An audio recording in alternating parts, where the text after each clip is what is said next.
Hello friends, welcome to my YouTube channel Ranu की digital library.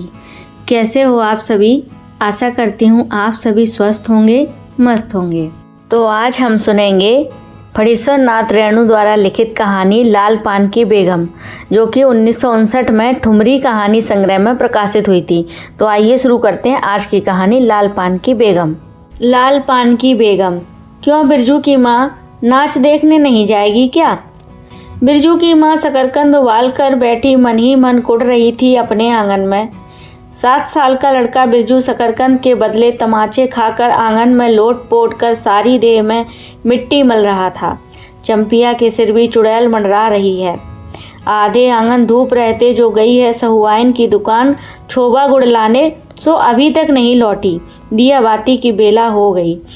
आए आज लौट के जरा। बागड़ बकरे की देह में कुकुर माछी लगी थी, इसलिए बेचारा बागड़ रह रहकर कूद फांद कर रहा था। बिरजू की माँ बागड़ पर मन का गुस्सा उतारने का बहाना ढूंढकर निकाल चुकी थी। पिछवाड़े की मिर्च की फूली गाछ बागड़ के सिवा और किसने कलेवा किया होगा। बागड़ को मारने के लिए वह मिट्टी का छोटा ढेला उठा चुकी थी कि पड़ोसिन मखनी फुआ की पुकार सुनाई पड़ी। क्यों बिरजू की माँ नाच देखने नहीं जाएगी क्या? बिरजू की माँ के आगे नाथ और पीछे पगैया ना हो तब न फुआ। गरम गुस्से में बुझी नुकीली बात फुआ की देह में धंस गई और बिरजू की माँ ने हाथ के ढेले को पास ही फेंक दिया। बेचारे बागड़ को कुकुर माछी परेशान कर रही थी। आहा, आय आय, हर आय आय। बिरजू ने लेटे ही लेटे बागड़ को एक डंडा लगा दिया। बिरजू की माँ की इच्छा हुई कि जाकर उसी डंडे से बिरजू का भूत भगा दे, किंतु नीम के पास खड़ी पनभरनियों की खिलखिलाहट सुनकर रुक गई। बोली, ठहर, तेरे बप्पा ने बड़ा हथ छुट्टा बना दिया है तुझे। बड़ा हाथ चलता है लोगों पर, ठहर। मखनी फुआ नीम के पास झुकी कमर से घड़ा उतारकर पानी भरकर लौटती पनभरनियों में बिरजू की माँ की बहकी हुई बात का इंसाफ करा रही थी। जरा देखो तो इस बिरजू की माँ को। 4 मन पाट जूट का पैसा क्या हुआ है, धरती पर पाँव ही नहीं पड़ते। इंसाफ करो। खुद अपने मुंह से 8 दिन पहले ही गांव की गली गली में बोलती फिरी है। हाँ, इस बार बिरजू के बप्पा ने कहा है बैलगाड़ी पर बिठाकर बलरामपुर का नाच दिखा लाऊंगा। बैल अब अपने घर हैं तो 1000 गाड़ी मंगनी मिल जाएंगी। सो मैंने अभी टोक दिया। नाच देखने वाली सब तो औन पौन कर तैयार हो रही हैं, रसोई पानी कर रही हैं। मेरे मुंह में आग लगे, क्यों मैं टोकने गई। सुनती हो क्या जवाब दिया बिरजू की माँ ने? मखनी फुआ ने अपने पोपले मुंह के होठों को एक ओर मोड़कर ऐंठती हुई बोली निकाली। अरे हाँ, बिरजू की मैया के आगे नाथ और ना पीछे पगैया हो तब ना। जंगी की पतोहू बिरजू की माँ से नहीं डरती। वह जरा गला खोलकर ही कहती है, फुआ, सर्वे सित्तल मिर्टी सर्वे सेटलमेंट के हाकिम के बासा पर फूल छाप किनारी वाली साड़ी पहन के तू भी भटाकी भेंट चढ़ाती तो तुम्हारे नाम से भी 2-3 बीघा घनहर जमीन का पर्चा कट जाता। फिर तुम्हारे घर भी आज 10 मन सोना बंग पाट होता। जोड़ा बैल खरीदता, फिर आगे नाथ और पीछे सैकड़ों पगैया झूलती। जंगी की पतोहू मुहजोर है, रेलवे स्टेशन के पास की लड़की है। 3 ही महीने हुए गौने की नई बहू होकर आई है और सारे कुरमा टोली की सभी झगड़ालू सासों से एकाध मोर्चा ले चुकी है। उसका ससुर जंगी दागी चोर है, सी क्लासी है। उसका खसम रंगी कुरमा टोली का नामी लठैत, इसलिए हमेशा सींग खुजाती फिरती जंगी की पतोहू। बिरजू की माँ के आंगन में जंगी की पतोहू की गला खोल बोली गुलेल की गोलियों की तरह दंदनाती हुई आई थी। बिरजू की माँ ने एक तीखा जवाब खोज कर निकाला, लेकिन मन मसोस कर रह गई। गोबर की ढेली में कौन ढेला फेंके।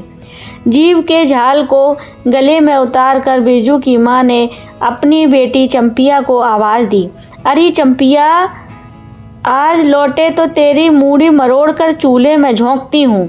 दिन दिन बेचाल होती जाती है। गांव में तो अब ठेठर बेस्कोप का गीत गाने वाली पतुरिया पतोहू सब आने लगी हैं। कहीं बैठ के बाजे न मुरलिया सीख रही होगी। हर जाई अरी चंपिया। जंगी की पतोहू ने बिरजू की माँ की बोली का स्वाद लेकर कमर पर घड़े को संभाला और मटक कर बोली, चल दीदिया चल, इस मोहल्ले में लाल पान की बेगम बसती है, नहीं जानती? दोपहर दिन और चौपहर रात बिजली की बत्ती भग भग कर जलती है। भग भग बिजली बत्ती की बात सुनकर न जाने क्यों सभी खिलखिलाकर हंस पड़ी। फुआ की टूटी हुई दांत पंक्तियों के बीच से एक मीठी गाली निकली, शैतान की नानी। बिरजू की माँ की आंखों पर मानो किसी ने तेज टॉर्च की रोशनी डालकर चौंधिया दिया। भग भग बिजली बत्ती। 3 साल पहले सर्वे कैंप के बाद गांव की जलन डाही औरतों ने एक कहानी गढ़ के फैलाई थी। चंपिया की माँ के आंगन में रात भर बिजली बत्ती भुकभुकाती थी। चंपिया की माँ के आंगन में नाक वाले जूते की छाप घोड़े की टाप की तरह जलो जलो और जलो। चंपिया की माँ के आंगन में चांदी जैसे पाट सूखते देखकर जलने वाली सब औरतें खलियान पर सोनोली धान के बोझों को देखकर बैगन का भुर्ता हो जाएंगी। मिट्टी के बर्तन से टपकते हुए छोबा गुड़ को उंगलियों से चाटती हुई चंपिया आई और माँ के तमाचे खाकर चीख पड़ी, मुझे क्यों मारती है? सहुआइन जल्दी से सौदा नहीं देती है। सहुआइन जल्दी सौदा नहीं देती कि नानी, एक सहुआइन की दुकान पर मोती झरते हैं जो जड़ गाड़ कर बैठी हुई थी। बोल गले पर लात देकर कल्ला तोड़ दूंगी। हरजाई जो फिर कभी बाजे न मुरलिया गाते सुना, चाल सीखने जाती है ट्यूशन की छोकरियों से। बिरजू की माँ ने चुप होकर अपनी आवाज़ अंदाजी की। उसकी बात जंगी के झोपड़े तक साफ साफ पहुँच गई होगी। बिरजू बीती हुई बातों को भूलकर उठ खड़ा हुआ और धूल झाड़ते हुए बर्तन से टपकते गुड़ को ललचाई निगाह से देखने लगा था। दीदी के साथ वह भी दुकान जाता तो दीदी उसे भी गुड़ चटाती जरूर। वह शकरकंद के लोभ में रहा और मांगने पर माँ ने शकरकंद के बदले ए मैया 1 अंगुली गुड़ दे दे। बिरजू ने तलहथी फैलाई, दे ना मैया 1 रत्ती भर। 1 रत्ती क्यों? उठा के बर्तन को फेंक आती हूँ पिछवाड़े में, जाके चाटना। नहीं बनेगी मीठी रोटी, मीठी रोटी खाने का मुंह होता है। बिरजू की माँ ने उबले शकरकंद का सूप रोती हुई चंपिया के सामने रखते हुए कहा, बैठ के छिलके उतार, नहीं तो अभी। 10 साल की चंपिया जानती है शकरकंद छीलते समय कम से कम 12 बार माँ उसे बाल पकड़कर झकझोरेगी, छोटी छोटी खोट निकालकर गालियाँ देगी, पाँव फैला के क्यों बैठी है उस तरह बेलज्जी। चंपिया माँ के गुस्से को जानती है। बिरजू ने इस मौके पर थोड़ी सी खुशामद करके देखा, मैया मैं भी बैठकर शकरकंद छीलूं? नहीं, माँ ने झिड़की दी, 1 शकरकंद छीलेगा और 3 पेट में। जाके सिद्धू की बहू से कहो 1 घंटे के लिए कढ़ाई मांग कर ले गई तो फिर लौटाने का नाम नहीं। जा जल्दी। मुंह लटकाकर आंगन से निकलते निकलते बिरजू ने शकरकंद और गुड़ पर निगाहें दौड़ाईं। चंपिया ने अपने झबरे केस की ओट में से माँ की ओर देखा और नज़र बचाकर चुपके से बिरजू की ओर 1 शकरकंद फेंक दिया। बिरजू लेकर भागा। चंपिया बीच में ही बोल उठी, कोयरी टोले में किसी ने गाड़ी नहीं दी मैया। बप्पा बोले माँ से कहना सब ठीक ठाक करके तैयार रहें, मलदहिया टोले के मियाँ जान की गाड़ी लेने जा रहा हूँ। सुनते ही बिरजू की माँ का चेहरा उतर गया, लगा छाते की कमानी उतर गई घोड़े से अचानक। कोयरी टोले में किसी ने गाड़ी मंगनी नहीं दी, तब मिल चुकी गाड़ी। जब अपने गांव के लोगों की आंख में पानी नहीं तो मलदहिया टोली के मियाँ जान की गाड़ी का क्या भरोसा। न 3 में न 13 में। क्या होगा शकरकंद छील कर रख दे उठा के। यह मर्द नाच दिखाएगा, बैलगाड़ी पर चढ़कर नाच दिखाने ले जाएगा। चढ़ चुकी बैलगाड़ी पर देख चुकी जी भर नाच। पैदल जाने वाली सब पहुँच पुरानी हो चुकी होंगी। बिरजू छोटी कड़ाही सिर पर औंधा कर वापस आया। देख दीदिया, मिलिट्री टोपी, इस पर 10 लाठी मारने पर भी कुछ नहीं होता। चंपिया चुपचाप बैठी रही, कुछ बोली नहीं, जरा सी मुस्कुराई भी नहीं। बिरजू ने समझ लिया मैया का गुस्सा अभी उतरा नहीं पूरे तौर से। मड़ैया के अंदर से बागड़ को बाहर भगाती हुई बिरजू की माँ बड़बड़ाई, कल ही पचकौड़ी कसाई के हवाले करती हूँ राकस तुझे, हर चीज़ में मुंह लगाएगा। चंपिया बांध दे बागड़ को, खोल दे गली की घंटी। हमेशा टुनुर टुनुर, मुझे जरा नहीं सुहाता है। टुनुर टुनुर सुनते ही बिरजू को सड़क से जाती हुई बैलगाड़ियों की याद हो आई। अभी बबुआन टोले की गाड़ियां नाच देखने जा रही थीं। झुनुर झुनुर बैलों की झुमकी, तुमने सु बेसी बकबक मत करो। बागड़ के गले से झुमकी खोलती हुई चंपिया, चंपिया डाल दे चूल्हे में पानी। बप्पा आवे तो कहना कि अपने उड़न जहाज पर चढ़कर नाच देख आएं। मुझे नाच देखने का शौक नहीं, मुझे जगइयो मत कोई, मेरा माथा दुख रहा है। मड़ैया के ओसारे पर बिरजू ने फिसफिसा के पूछा, क्यों दीदिया, नाच में उड़न जहाज भी उड़ेगा? चटाई पर कथरी ओढ़कर बैठी हुई चंपिया ने बिरजू को चुपचाप अपने पास बैठने का इशारा किया। मुफ्त में मार खाएगा बेचारा। बिरजू ने बहन की कथरी में हिस्सा बांटते हुए चुक्की मुक्की लगाई। जाड़े के समय इस तरह घुटने पर ठुड्डी रखकर चुक्की मुक्की लगाना सीख चुका है वह। उसने चंपिया के कान के पास मुंह ले जाकर कहा, हम लोग नाच देखने नहीं जाएंगे? गाँव में एक पंछी भी नहीं है, सब चले गए। चंपिया को तिल भर भी भरोसा नहीं। संजा तारा डूब रहा है। बप्पा अभी तक गाड़ी लेकर नहीं लौटे। 1 महीना पहले से ही मैया कहती थी, बलरामपुर के नाच के दिन मीठी रोटी बनेगी, चंपिया छींट की साड़ी पहनेगी, बिरजू पैंट पहनेगा। बैलगाड़ी पर चढ़कर चंपिया की भीगी पलकों पर एक बूंद आंसू आ गया। बिरजू का भी दिल भर आया। उसने मन ही मन इमली पर रहने वाले जिन बाबा को एक बैगन कबूला, गाछ का सबसे पहला बैगन। उसने खुद जिस पौधे को रोपा है, जल्दी से गाड़ी लेकर बप्पा को भेज दो जिन बाबा। मड़ैया के अंदर बिरजू की माँ चटाई पर पड़ी करवटें ले रही थी। पहले से किसी बात का मंसूबा नहीं बांधना चाहिए किसी को। भगवान ने मंसूबा तोड़ दिया। उसको सबसे पहले भगवान से पूछना है, यह किस चूक का फल दे रहे हो भोले बाबा? अपने जानते उसने किसी देवता पितर की मान मनौती बाकी नहीं रखी। सर्वे के समय जमीन के लिए जितनी मनौतियाँ की थीं, ठीक ही तो महावीर जी का रोट तो बाकी ही है। हाय रे देव, भूल चूक माफ़ करो महावीर बाबा, मनौती दूनी करके चढ़ाएगी बिरजू की माँ। बिरजू की माँ के मन में रह रहकर जंगी की पतोहू की बातें चुभती हैं। भग भग बिजली बत्ती, चोरी चमारी करने वाली की बेटी पतोहू जलेंगी नहीं। 5 बीघा जमीन क्या हासिल की है बिरजू के बप्पा ने। गांव की भाई खौफियों की आंखों में किरकिरी पड़ गई है। खेत में पाट लगा देखकर गांव के लोगों की छाती फटने लगी। धरती फोड़कर पाट लगा है। बैसाखी बादलों की तरह उमड़ते आ रहे पाट के पौधे, तो अलान तो फलान, इतनी आंखों की धार भला फसल सहे। जहाँ 15 मन पाट होना चाहिए, सिर्फ 10 मन पाट कांटा पर तौल के ओजन हुआ रब्बी भगत के यहाँ। इसमें जलने की क्या बात है भला? बिरजू के बप्पा ने तो पहले ही कुरमा टोली के एक एक आदमी को समझा के कहा, जिंदगी भर मजदूरी करते रह जाओगे, सर्वे का समय हो रहा है, लाठी कड़ी करो तो 2-4 बीघे ज़मीन हासिल कर सकते हो। सो गांव की किसी पुत खोकी का भतार सर्वे के समय बाबू साहेब के खिलाफ खांसा भी नहीं। बिरजू के बप्पा को कम सहना पड़ा है। बाबू साहेब गुस्से में सर्कस नाच के बाग के तरह घुमड़ते रह गए। उनका बड़ा बेटा घर में आग लगाने की धमकी देकर गया। आखिर बाबू साहेब ने अपने सबसे छोटे लड़के को भेजा। बिरजू की माँ को मौसी कह के पुकारा, यह ज़मीन बाबूजी ने मेरे नाम से खरीदी थी, मेरी पढ़ाई लिखाई उसी ज़मीन की उपज से चलती है। और भी कितनी बातें खूब मोहना जानता है। उतना जरा सा लड़का जमींदार का बेटा है कि। चंपिया, बिरजू सो गया क्या?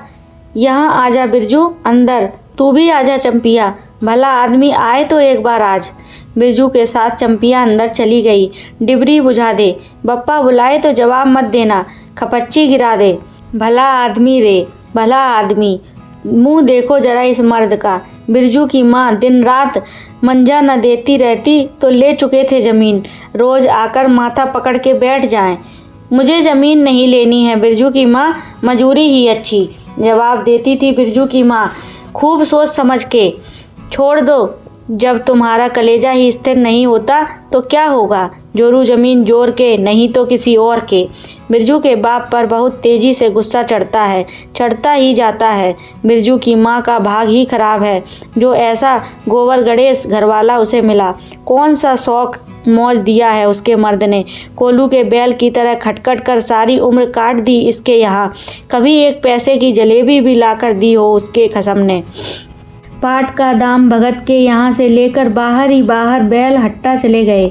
बिरजू की माँ को एक बार नमरी लोट देखने भी नहीं दिया आँख से। बैल खरीद लाए। उसी दिन से गांव में ढिंढोरा पीटने लगे। बिरजू की माँ इस बार बैलगाड़ी पर चढ़कर जाएगी नाच देखने। दूसरे की गाड़ी के भरोसे नाच दिखाएगा। अंत में उसे अपने आप पर क्रोध हो आया। वह खुद भी कुछ कम नहीं।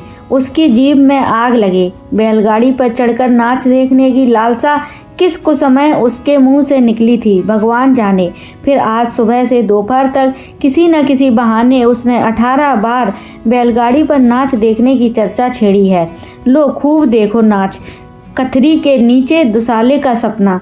कल भोरे पानी भरने के लिए जब जाएगी, पतली जीभ वाली पतुरियाँ सब हंसती आएंगी हंसती जाएंगी। सभी जलते हैं उससे।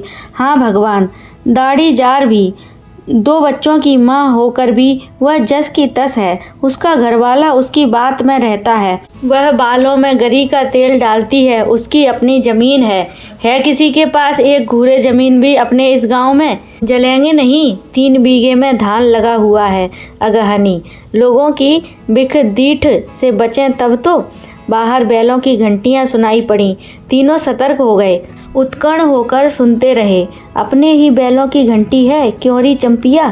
चंपिया और बिरजू ने प्राय एक ही साथ कहा। चुप। बिरजू की माँ ने फिसफिसाकर कहा। शायद गाड़ी भी है, घड़घड़ाती है ना। दोनों ने फिर हुंकारी भरी। चुप, गाड़ी नहीं है तो चुपके से टट्टी में छेद करके देख तो आ चंपी। भाग के आ चुपके चुपके। चंपिया बिल्ली की तरह हौले हौले पाँव से टट्टी के छेद से झांक आई। हाँ मैया, गाड़ी भी है। बिरजू हड़बड़ाकर उठ बैठा। उसकी माँ ने उसका हाथ पकड़कर सुला दिया। बोले मत। चंपिया भी गुदड़ी के नीचे घुस गई। बाहर बैलगाड़ी खोलने की आवाज़ हुई। बिरजू के बाप ने बैलों को जोर से डांटा। हाँ आ गए घर आने के लिए छाती फटी जाती थी। बिरजू की माँ ताड़ गई। जरूर मलधैया टोली में गांजे की चिलम चढ़ रही थी। आवाज़ तो बड़ी खनखनाती हुई निकल रही है। चंपिया, बाहर से पुकार कर कहा उसके बाप ने। बैलों को घास दे दे चंपिया। अंदर से कोई आवाज़ नहीं आई। चंपिया के बाप ने आंगन में आकर देखा तो न रोशनी न चिराग न चूल्हे में आग। बात क्या है? नाच देखने उतावली होकर पैदल ही तो नहीं चली गई क्या? बिरजू के गले में खसखसाहट हुई और उसने रोकने की पूरी कोशिश भी की, लेकिन खांसी जब शुरू हुई तो पूरे 5 मिनट तक वह खांसता रहा। बिरजू बेटा, ब्रजमोहन, बिरजू के बाप ने पुचकार कर बुलाया। मैया गुस्से के मारे सो गई क्या? अरे अभी तो लोग जा ही रहे हैं। बिरजू की माँ के मन में आया कि कस कर जवाब दे। नहीं देखना है नाच, लौटा दो गाड़ी। चंपिया उठती क्यों नहीं? ले धान की पचसीस रख दे। धान की बालियों का छोटा झब्बा झोंपड़े के आसरे पर रख कर उसने कहा। दिया बालो। बिरजू की माँ उठकर ओसारे पर आई। 1.5 पहर रात को गाड़ी लाने की क्या ज़रूरत थी? नाच तो अब खत्म हो रहा होगा। डिबरी की रोशनी में धान की बालियों का रंग देखते ही बिरजू की माँ के मन का सब मैल दूर हो गया। धानी रंग उसकी आंखों से उतरकर रोम रोम में घुल गया। नाच अभी शुरू भी नहीं हुआ होगा। अभी अभी बलरामपुर के बाबू की संपनी गाड़ी मोहनपुर होटल बंगला से हाकिम साहब को लाने गई है। इस साल आखिरी नाच है। 25 टट्टी में खोस दे। अपने खेत का है। अपने खेत का? हुलसती हुई बिरजू की माँ ने पूछा। पक गए धान?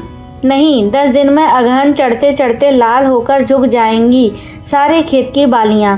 मलदैया टोली पर जा रहा था। अपने खेत में धान देखकर आंखें जुड़ा गईं। सच कहता हूँ, 25 तोड़ते समय उंगलियां कांप रही थी मेरी। बिरजू ने धान की एक बाली से एक धान लेकर मुंह में डाल लिया और उसकी माँ ने एक हल्की डांट दी। कैसा लुक्कड़ है रे तू? इन दुश्मनों के मारे कोई नेम धर्म बचे तब ना। क्या हुआ, डांटती क्यों है? नवान्न के पहले ही नया धन जुड़ा दिया, देखते नहीं? अरे इन लोगों का सब कुछ माफ है, चिड़ई चुरमुन हैं ये लोग। दोनों के मुंह में नवान्न के पहले नया अन्न न पड़े। इसके बाद चंपिया ने भी धान की बाली से 2 धान लेकर दांतों तले दबाए। ओ मैया, इतना मीठा चावल और गमकता भी है ना दिदिया। बिरजू ने फिर मुंह में धान लिया। रोटी पोटी तैयार कर चुकी क्या? बिरजू के बाप ने मुस्कुराकर पूछा। नहीं, मान भरे सुर में बोली बिरजू की माँ। जाने का ठीक ठिकाना नहीं और रोटी बनाती। वाह, खूब हो तुम लोग। जिसके पास बैल हैं उसे गाड़ी मंगनी नहीं मिलेगी भला। गाड़ी वालों को भी बैल की ज़रूरत होगी। पूछूंगा तब कोयरी टोली वालों से। ले जल्दी से रोटी बना ले, देर नहीं होगी। अरे टोकरी भर रोटी तो तू पलक मारते बना देती है। 5 रोटियां बनाने में कितनी देर लगेगी? अब बिरजू की माँ के होठों पर मुस्कुराहट खुलकर खिलने लगी। उसने नज़र बचाकर देखा, बिरजू का बप्पा उसकी ओर एकटक निहार रहा है। चंपिया और बिरजू न होते तो मन की बात हंसकर खोलने में देर न लगती।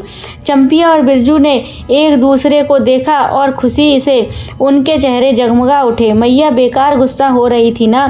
चंपी जरा घेलसार में खड़ी होकर मखनी फुआ को आवाज़ तो दे दे। ए फुआ, सुनती हो फुआ, मैया बुला रही है। फुआ ने कोई जवाब नहीं दिया, किंतु उसकी बड़बड़ाहट स्पष्ट सुनाई पड़ी है। हाँ, अब फुआ को क्यों गुहारती है? सारे टोले में बस एक फुआ ही तो बिना नाथ पगैया वाली है। अरे फुआ, बिरजू की माँ ने हंसकर जवाब दिया। उस समय बुरा मान गई थी क्या? नाथ पगैया वाले को आकर देखो, दोपहर रात में गाड़ी लेकर आया है।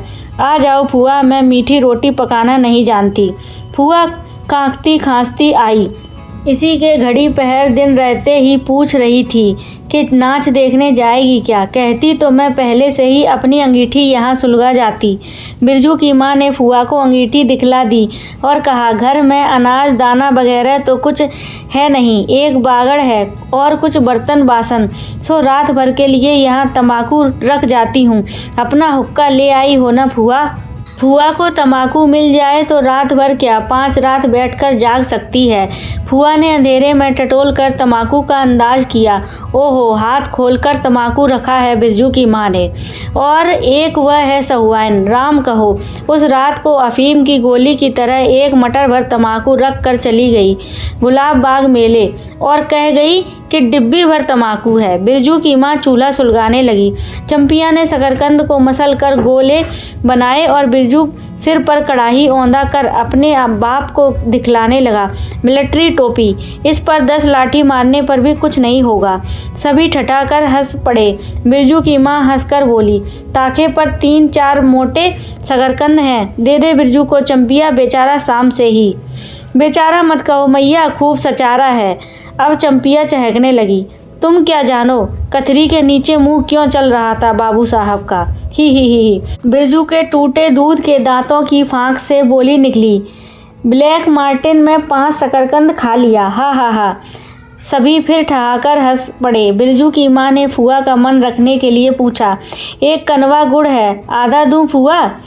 फुआ ने गदगद होकर कहा, अरे शकरकंद तो खुद मीठा होता है, उतना क्यों डालेगी? जब तक दोनों बैल दाना घास खाकर एक दूसरे की देह को जीभ से चाटें, बिरजू की माँ तैयार हो गई। चंपिया ने छींट की साड़ी पहनी और बिरजू बटन के अभाव में पैंट पर पटसन की डोरी बंधवाने लगा। बिरजू के माँ ने आंगन से निकल गांव की ओर कान लगाकर सुनने की चेष्टा की। हूँ, इतनी देर तक भला पैदल जाने वाले रुके होंगे? पूर्णिमा का चांद सिर पर आ गया है। बिरजू की माँ ने असली रूपा का मंगटिक्का पहना है आज पहली बार। बिरजू के बप्पा को ही क्या हो गया, गाड़ी जोतता क्यों नहीं? मुंह की ओर एकटक देखता रहा, मानो नाच की लाल पान की। गाड़ी पर बैठते ही बिरजू की माँ की देह में एक अजीब गुदगुदी लगने लगी। उसने बांस की बल्ली को पकड़कर कहा, गाड़ी पर अभी बहुत जगह है, जरा दाहिनी सड़क से गाड़ी हाँकना। बैल जब दौड़ने लगे और पहिया जब चूं चूं करके घरघराने लगा तो बिरजू से नहीं रहा गया। उड़न जहाज की तरह उड़ाओ बप्पा। गाड़ी जंगी के पिछवाड़े पहुंची। बिरजू की माँ ने कहा, जरा जंगी से पूछो ना, उसकी पतोहू नाच देखने चली गई क्या? गाड़ी के रुकते ही जंगी के झोंपड़े से आती हुई रोने की आवाज़ स्पष्ट हो गई। बिरजू के बप्पा ने पूछा, अरे जंगी भाई, काहे कन्हा रोहट हो रहा है आंगन में? जंगी घूर ताप रहा था। बोला, क्या पूछते हो? रंगी बलरामपुर से लौटा नहीं, पतोहिया नाच देखने कैसे जाए? आसरा देखते देखते उधर गांव की सभी औरतें चली गईं। अरे टीसन वाली तो रोती है काहे? बिरजू की माँ ने पुकार कर कहा। आजा झट से कपड़ा पहनकर, सारी गाड़ी पड़ी हुई है बेचारी, आजा जल्दी। बगल के झोंपड़े से राधे की बेटी सुंदरी ने कहा, काकी गाड़ी में जगह है, मैं भी आ जाऊं? बांस की झाड़ी के उस पार लरेना खवास का घर है, उसकी बहू भी नहीं गई है। गिलट का झुमकी कड़ा पहनकर झमकती आ रही है। आ जाओ, जो बाकी रह गई हैं सब आ जाएं जल्दी। जंगी की पतोहू, लरेना की बीबी और राधे की बेटी सुंदरी तीनों गाड़ी के पास आईं। बैल ने पिछला पैर फेंका। बिरजू के बाप ने एक भद्दी गाली दी, साला लताड़ मारकर लंगड़ी बनाएगा पतोहू को। सभी ठहाकर हंस पड़े। बिरजू के बाप ने घूंघट में झुकी दोनों पतोहुओं को देखा। उसे अपने खेत की झुकी हुई बालियों की याद आ गई। जंगी की पतोहू का गौना 3 ही मास पहले हुआ है। गौने की रंगीन साड़ी से कड़वे तेल और लठवा सिंदूर की गंध आ रही है। बिरजू की माँ को अपने गौने की याद आई। उसने कपड़े की गठरी से 3 मीठी रोटियां निकाल कर कहा, खा ले एक एक करके, सिमराह के सरकारी कूप में पानी पी लेना। गाड़ी गांव से बाहर होकर धान के खेतों के बगल से जाने लगी। चांदनी कार्तिक की, खेतों से धान के झड़ते फूलों की गंध आती है। बांस की झाड़ी में कहीं दुद्धी की लता फूली है। जंगी की पतोहू ने एक बीड़ी सुलगाकर बिरजू की माँ की ओर बढ़ाई। बिरजू की माँ को अचानक याद आई, चंपिया, सुंदरी, लरेना की बीवी और जंगी की पतोहू, ये चारों ही गांव में बैस्कोप का गीत गाना जानती हैं खूब। गाड़ी की लीक धान खेतों के बीच होकर गई। चारों ओर गौने की साड़ी की खसखसाहट जैसी आवाज़ होती है। बिरजू की माँ के माथे के मांग टिक्के पर चांदनी छिटकती है। अच्छा, अब एक बैस्कोप का गीत तो गा चंपिया, डरती है काहे? जहाँ भूल जाओगी बगल में मास्टरनी बैठी है। दोनों पतोहुओं ने तो नहीं, किंतु चंपिया और सुंदरी ने खगार कर गला साफ किया। बिरजू के बाप ने बैलों को ललकारा, चल भैया और जरा जोर से गा रे चंपिया, नहीं तो मैं बैलों को धीरे धीरे चलने को कहूँगा। जंगी की पतोहू ने चंपिया के कानों के पास घूंघट ले जाकर कुछ कहा और चंपिया ने धीमे से शुरू किया, चंदा की चांदनी। बिरजू को गोद में लेकर बैठी उसकी माँ की इच्छा हुई कि वह भी साथ साथ गीत गाए। बिरजू की माँ ने जंगी की पतोहू को देखा, धीरे धीरे गुनगुना रही है वह भी। कितनी प्यारी पतोहू है। गौने की साड़ी से एक खास किस्म की गंध निकलती है। ठीक ही तो कहा उसने, बिरजू की माँ बेगम है, लाल पान की बेगम। यह तो कोई बुरी बात नहीं। हाँ, वह सचमुच लाल पान की बेगम है। बिरजू की माँ ने अपनी नाक पर दोनों आँखों को केंद्रित करने की चेष्टा करके अपने रूप की झांकी ली। लाल साड़ी की झिलमिल किनारी, मंग टिक्का पर चांद। बिरजू की माँ के मन में अब और कोई लालसा नहीं, उसे नींद आ रही है। कैसी लगी आपको आज की ये कहानी, लाल पान की बेगम? यदि कहानी पसंद आई हो तो प्लीज़ वीडियो को लाइक करें, अन्य लोगों के साथ भी शेयर करें और अगर चैनल को सब्सक्राइब ना किया हो तो चैनल को सब्सक्राइब करके बेल आइकन को प्रेस करते हुए ऑल पर क्लिक कर दें ताकि मेरी आने वाली सभी वीडियोस की नोटिफिकेशन आपको सबसे पहले प्राप्त हो। वीडियो को अंत तक देखने के लिए धन्यवाद।